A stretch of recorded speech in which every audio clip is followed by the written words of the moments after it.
Welcome to Love Lies Chronicles. I'd really appreciate your comment. It helps me understand if you enjoyed the story and how I can improve in future ones. Name's Ryan. I'm 41, I run logistics for a regional supplier, and on Friday, I left a client dinner at a downtown place with too much glass. I was heading for the door when I saw her. Corner banquette. 2 wine glasses. My wife leaned toward the man she calls a mentor at work. Heads close. That easy laugh I hadn't heard in months. Her hand near his glass, napkin soaked from the condensation. You don't need a confession when the room gives you one. I didn't rush. I walked straight to their table like I belonged. He looked up, half smile, measuring me. She looked up, already searching for a story. How's your evening going? Work thing, she said too fast. We were just. Good, I said. There's a surprise waiting for you at home. Don't be late. He sat up taller. She tried a giggle that died halfway. Her eyes dipped to her phone. I kept my face calm. A man who doesn't need more than one line. Then I left. The night air took the heat out of me. I stood on the sidewalk long enough to hear the dining room noise fade. No anger. Just the kind of stillness you get when something finally snaps into focus. At home, I set the table for truth. Cleared surface. One folder. On top, a stamped filing receipt. Under it, my attorney's card. Then a short stack, screenshots of texts and location pings printed clean. With times you could line up with the nights, she said she was at yoga. No flourishes. Facts travel fine on their own. I took off my jacket, loosened my tie, poured 1 inch of bourbon I didn't drink. I called my brother and said I might need the guest room soon. He said it was mine whenever. I thanked him and sat where the kitchen light hits a face and leaves nowhere to hide. Her key turned just past 10. Heels clicked down the hall. She saw the folder and halted like she'd found a snake on the counter. The first look wasn't fear, it was calculation. Which script? Which tone? You blindsided me, she said. That stunt at the restaurant was uncalled for. You heard me, I said. You came home. What is all this? Clarity. She gave a sharp laugh. Dramatic. It was dinner with a colleague. You know he's helping with the campaign. I tapped the top page. If that's true, these will back you up. She reached for the folder. I set my hand on it first. Final, not forceful. She pulled back. I don't owe you a defense, she said. I can have friends. I can have dinner. You don't get to police me. I never tried to police you. I asked for respect. You picked something else. She set her jaw. Or I picked myself. Maybe I'm done with your rules and your interrogations every time I walk through a door. Smoke thrown at fire. Classic move. I kept my voice even. When did our vows become optional? Her eyes flashed. Don't do that lawyer talk with me. It already is legal. She looked down and read the stamp. When she looked up, the mask was gone. The room felt colder. This can't be real. It's real. You filed papers. Not a question. She steadied herself with a palm on the counter, breathing shallow. The picture in her head was trying to survive. It wouldn't. I stood and slid the chair in. No speeches. One clean sentence. Move in with him. I've already filed the papers. She flinched. You don't mean that. I don't bluff. Silence took the space where pleading usually lives. A car passed outside. The heater clicked and settled. She searched my face for a crack. There wasn't one. What am I supposed to do? She asked. Pack a bag and walk out to a rumor? Blow up work? Let everyone think I tanked my life? You'll choose. Then you'll live with it. Same as me. So that's it. No talking? No counseling? No chance to walk this back? Talking belongs to people who still respect each other. You stepped off that path. That's ugly. It's exact. Her phone buzzed on the counter. Her sister's name lit the screen, then faded. She didn't answer. Maybe she didn't want anyone hearing the moment she lost the plot. You want me gone tonight? Guest room tonight. Tomorrow you pick an address. She looked at the folder again. I could see the math rushing through her. New lease, new bills, the thrill guy who looked bold over wine, the daylight version who won't want the headline. The shift I felt at the restaurant finished turning. You're doing this because you're hurt, she said. You'll wake up Sunday and regret it. It's Friday. I started waking up months ago. You're so calm, she said, almost angry at that alone. I priced my piece. We stood in it for a minute, listening to the clock refuse to help either of us. Then she moved, careful steps past me to the counter. She opened the folder and read every line. Names, dates, terms that split clean. The kind of plan built by a lawyer who knows a jagged cut heals worse than a straight one. You closed the joint card, she said, seeing the bank notice. You changed the streaming login. You moved your check. Yes. You planned this. I planned to stop leaking respect. She pressed her hands flat on the wood. When she looked at me again, her voice had dropped the act. You really mean it. I mean it. She typed something on her phone, slow, precise. Then she opened the drawer by the stove and placed her copy of the house keys inside. That tiny sound hit louder than any shout. I'll take the guest room, she said. For tonight. That's fine. She walked down the hall without turning her back fully. The way someone moves around a large animal they finally understand isn't tame. The door clicked. The house held still. People say men who act without shouting must feel nothing. Wrong. I felt plenty. I felt the end sit down in the chair where the beginning used to be. I felt a life loosen in my hands, tighten again, and settle into a shape I could carry without breaking. It hurt, but in a clean way. Clean as bearable. I turned off the light and left the folder on the table. Tomorrow would bring phone calls, logistics, and a quiet stop at the storage unit I rented last week. Tonight brought a bed and a ceiling I knew well, and a line spoken without shaking. Move in with him, I'd said. I've already filed the papers. Some lines you practice once. Some you carry for years and only learn their weight when you finally use them. This one followed me out of that restaurant, sat on my table, and waited until I chose the man I decided to be. Morning came clear. I brewed coffee, opened the blinds, and read the stamped receipt again, not to reassure myself, but to remind my spine what we'd already done. No speeches to write, just execution. I sat at the table where the folder still waited and drafted one short email, subject line, separation logistics. 3 bullet points. Guest room ends Sunday at noon. Communication by email only. Items divided by list. Anything disputed goes to storage until final agreement. I CC'd myself and my attorney. Send. She patted in 10 minutes later, bare feet on tile, a face built overnight out of shock and make-believe calm. We can talk, she said, soft, reaching for the old tone that used to buy her time. We're talking, I said, tapping the email on my screen. In writing, you really want to act like strangers? I'm acting like a man who understands contracts. We had one. You abandoned it. She looked at the folder again, then at me. You're throwing away 11 years. You gambled them. I'm settling the account. The doorbell announced the courier at 9. I signed for a neutral letter, service scheduled for Monday afternoon, delivery window 1 to 4. I didn't gloat. I nodded, set it under the receipt, and kept the day moving. Control is quiet. Financials came first. I logged into the bank and confirmed the authorized user removal processed overnight. The joint credit line froze exactly as planned. Autopay split. Mortgage to my new account. Her car insurance to hers. I printed the confirmation pages, hole-punched them, and slid them into the binder I'd started the same week she decided yoga class ends at midnight. I didn't invent new punishments. I ended old conveniences. She called her sister in the living room, whisper fighting through the phone. I heard only fragments. He's serious. No. Papers, stop saying drama. It's not. The call died. She hovered in the doorway like a person approaching a cliff she didn't believe was real until her toes met air. Can we at least do counseling? She asked. Counseling is for 2 people who still trust each other. Right now, I trust the court. That's cruel. It's clear. I photographed the house room by room. Not for a victory lap, for inventory.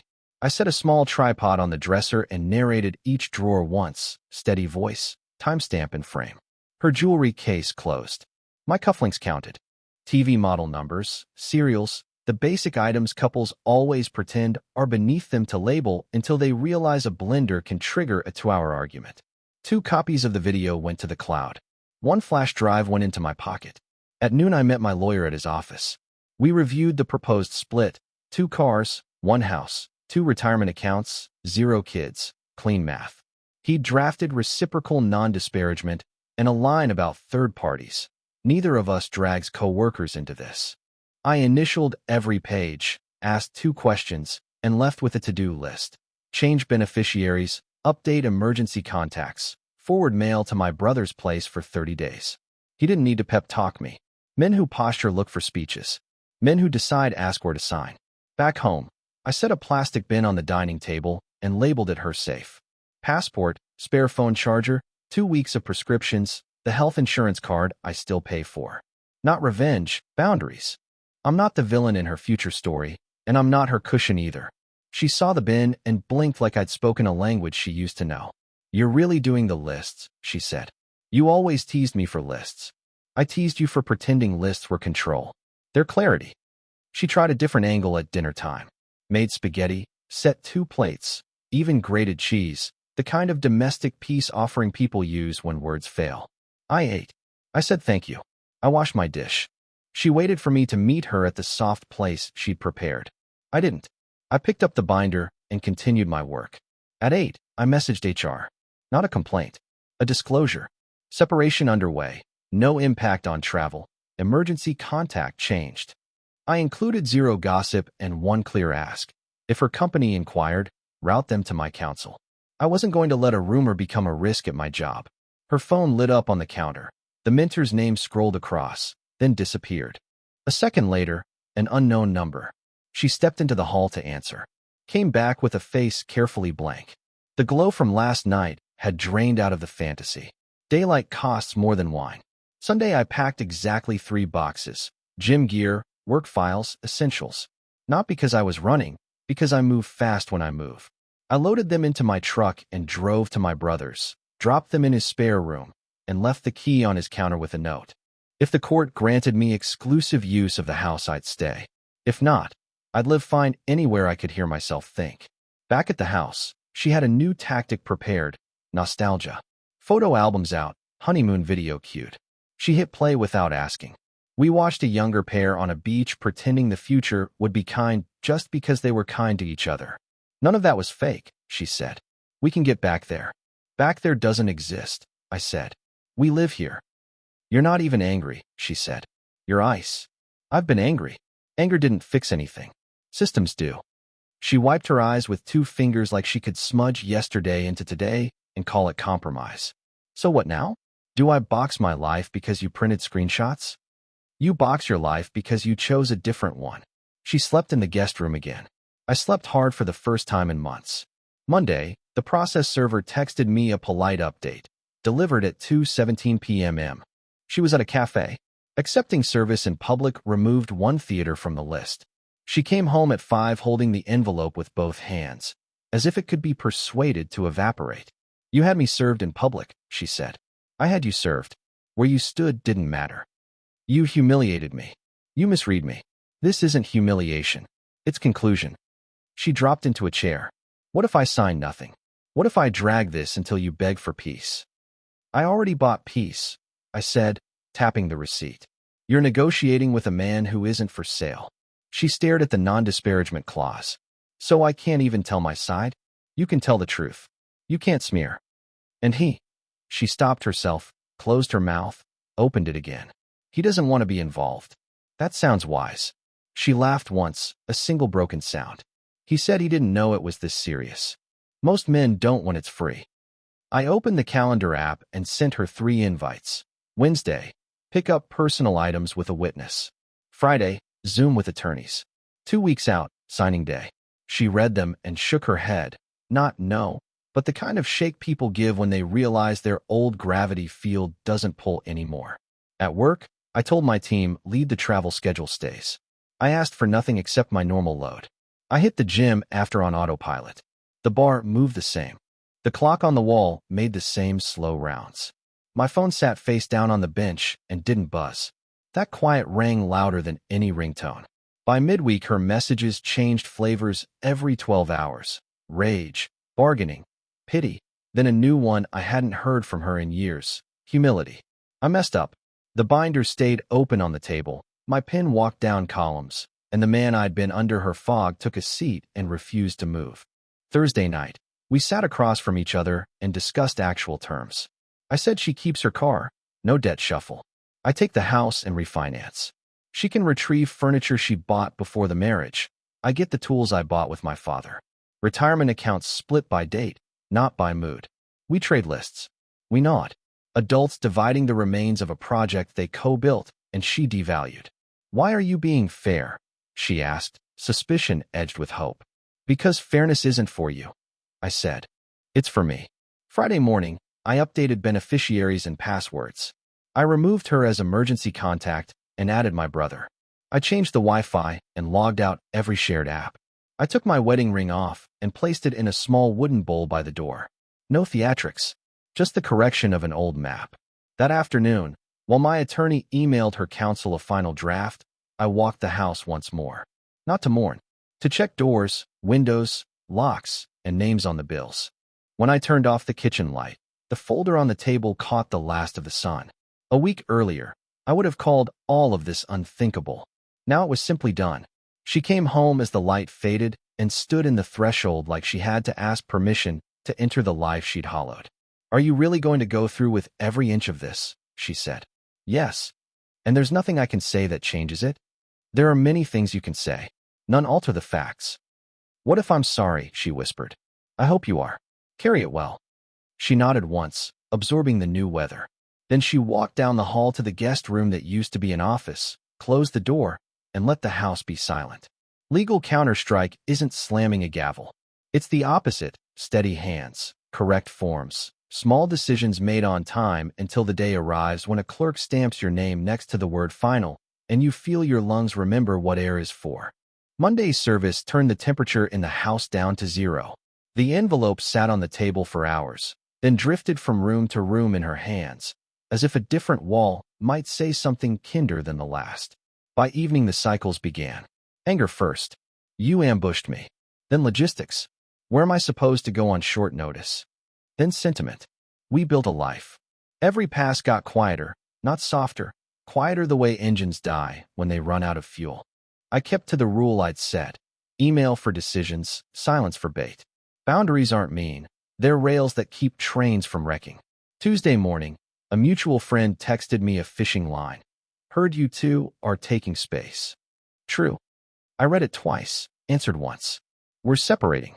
Please don't put me in the middle. Wish you well." No details. A clean fact has its own gravity. People feel it and step back, even if they came looking for spectacle. By lunch, she was in my work parking lot, leaning against my truck, eyes red and jaw set. Old move. Corner a man where he cares about his reputation and hope he folds. I stopped 10 feet out. "We need to talk," she said. "We are talking. In writing." "You won't even look at me?" I met her eyes. "I'm looking. I'm not reopening what's closed." "You're humiliating me. You're experiencing consequences." She pulled a deep breath that didn't go anywhere, slid off the fender, and left without another word.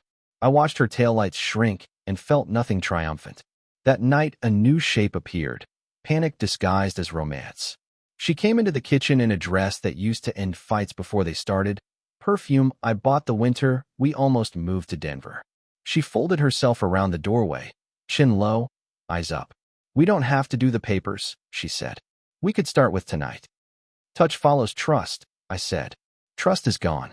She stood still for 3 beats, then moved closer anyway, testing the fence for weak boards. I stepped to the side and set a glass in the sink. The thinnest sound, but it cut through whatever daydream she was running. She wrapped her arms around herself and walked out. It wasn't a game anymore. It was a person discovering the rules were real. Wednesday, her attorney emailed mine about tone, about unnecessary harshness. My lawyer replied with 2 sentences and 4 attachments. The filing receipt, the service affidavit, the non-disparagement clause both sides had approved, and a schedule to finish this cleanly. These documents are ordinary. The life they rearrange is not. She felt that now. By afternoon, the Minter problem solved itself. He sent a single message through a work platform apologizing for any confusion and stating he'd requested a transfer to a different team. No admission, just a man evacuating as smoke turned visible. She read it and didn't mention it. But the way her shoulders dipped said enough. Supermarket romance only survives while the lights are flattering. Thursday, I executed the part she'd never believed I'd touch: narrative control. 2 short emails, one to both families, one to a tight circle of friends. "We are separating. Please respect our privacy. We won't discuss details. Direct practical questions to us individually. Legal questions go to counsel." That's all. No adjectives or arrows. The absence of mud did the work mud always tries to do and fails. People who might have jumped and picked up on the calm and stayed on the shore. Her usual chorus of advisors fell silent, not out of loyalty to me, but out of respect for the tone. When the grown-up in the room speaks, the rest lower their voices. Friday morning, she tried a last big move, moral framing. "You're punishing me," she wrote. "You're using money to control me." I answered with one paragraph listing what I'd already provided: the labeled bin, the interim health coverage, the witness pickup window for her belongings, the list of apartments our agent said would approve her application fast. Facts don't change hearts, but they shorten arguments. The reply never came. She started to feel the cash flow I'd warned her about. Refunds hit the wrong account. A security deposit bounced because the joint card didn't exist anymore. She stood at the counter, hands on the edge, rereading a bank email that didn't care about tears. "I need help with the deposit," she said finally, almost in a whisper. "I'll wire the agreed support once the temporary order is signed," I said. "That's the lane. So I'm supposed to live out of a suitcase until paper decides I can breathe? You chose the timing. The paper is here to keep the timing from bleeding all over both of us." Saturday, we had the witness pickup. I invited her cousin, neutral enough to help, family enough to keep things human. We opened closets. She pointed. I lifted. No speeches over coffee mugs. When she wanted something we both knew she'd purchased before the marriage, I nodded and set it in her pile. When she reached for the saw my father left me, I put a hand on the box. "That stays." She didn't argue. The presence of a third person sanded down old spikes we used to pretend were rare. Function beats memory. Later that afternoon, she tried the oldest door, guilt. "You won't even meet me halfway," she said. "I met you exactly halfway. The court sits in the middle. You used to be kind. I still am. I'm also done." Sunday, she pushed the button she thought would make me explain myself. Public. She posted a soft, vague paragraph about outgrowing each other and feeling unseen. No names, but anyone with a calendar could map it to us. We both knew the clause. I replied with one line under her post. "Please remove this. Our agreement asks for privacy." No anger. She deleted it within minutes. Precision hurts more than harshness and leaves fewer scars. The nights started to change. She stopped pacing the hallway. She stopped making coffee for two and leaving my mug upside down as a stage. The house adjusted to single-foot traffic, to one toothbrush, to one set of footsteps that didn't speed up when the other entered the room. Lost as a sound. It moved in. Midweek, she knocked on my office door at home and asked to sit. I gestured to the chair across from me and closed my laptop. "I need to say this out loud," she said. "I'm sorry." I let the words stand up on their own and breathe. They were heavier than she thought they'd be. "I believe you," I said. "Thank you. Is there any way?" She didn't finish the sentence. "No," I said. "There isn't." She nodded, eyes steady for once. That steadiness hurt her more than crying ever did. When a person reaches for a door and finds it locked, they rattle it. When they find it removed, they stop. By Friday, she had an apartment. Studio. Farther from work than she wanted. Closer to the version of herself she'd claimed to crave. She came home with a roll of boxes and the paperwork for renter's insurance. She packed late, methodical, talking to herself in half sentences the way people do when they're practicing for rooms that won't be impressed. The last night under the same roof, she stood in the kitchen holding one of our old beach photos. "I used to think we were bulletproof," she said. "We were," I said, "until someone fired." She didn't argue with the grammar. She set the photo down and took her keys out of the drawer, the ones she'd surrendered the first night. The habit of reach is hard to kill. She left them there. Saturday morning, I loaded her boxes into a mover's van she'd found on a discount app. The driver and I carried the heavy pieces. She carried pillows and a plant she'd kept alive through 3 winters. Her cousin hugged her and left. I shook the driver's hand and tipped him, then signed the contractor's receipt and kept a copy for my records. Paper trails aren't cold. They're merciful the day feelings try to edit history. She stood on the porch for a long time after the van pulled away. Sun on her shoulders, hair pulled back without care, no lipstick or performance. "I thought I could manage both," she said finally. "Keep you while I tested me." "That's not management," I said. "That's theft." A small nod. She picked up her bag and walked down the steps to a car that felt too small for the life she'd thought was waiting on the other side of this. At the curb, she turned back once, not to ask for anything, not to cast a curse, just to see if I was real. I was. I lifted a hand in a plain goodbye. She lifted hers and left. That night, I made a sandwich and ate it standing. I cleaned the counter, then opened the binder and reviewed the last milestones. Signing week was set. Utilities lined up. Insurance updated. Lock scheduled for rekey on move-out day. I wasn't racing. I was pruning. People say revenge is a fire. Mine wasn't. Mine was water flowing where it belonged after someone kicked the channel apart. Slow, patient, inevitable. She felt what she'd served. Public discomfort without spectacle, distance where warmth used to live, a door closing without slam or speech. That sameness wasn't an accident. It was the design. When I finally turned off the kitchen light, the folder still lay on the table, thinner than it had been. Not because the fight was shrinking, but because there was less left to decide. The house exhaled. So did I.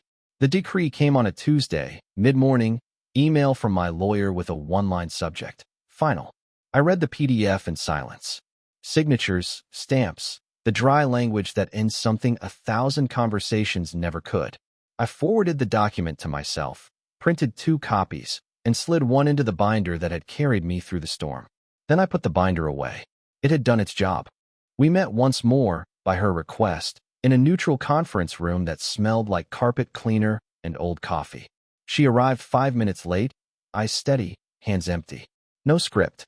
She sat across from me and asked the question people ask when what they want is already gone. Any path back? No. She nodded. No tears. Just the slow weight of comprehension. She placed a small velvet ring box on the table. You should have it. I looked at it for a second and slid it back. It belongs to the story we ended. Keep it or sell it. Your choice. Her mouth trembled, then set. You're really not angry. I was. Anger burns out. Standards stay. She stood. Thanked me for being fair about the house, the accounts, the clause that kept both of us out of the mud. Then she walked out into a hallway full of strangers and did not look back. I sat for a minute and let the quiet sit with me. Clean endings are rare. I wasn't going to rush one. That afternoon, I drove to the bank and signed the refinance. The numbers fit. The title would carry only my name now. On the way home, I stopped at the hardware store and scheduled the rekey. The locksmith showed up at 6. He worked fast, asked if I wanted new keys coded the same for the garage and back door. I told him yes. When he left, I held the small silver shape in my palm and felt the simplest truth I'd blocked for years. A man breathes easier when the doors answer to him and him alone.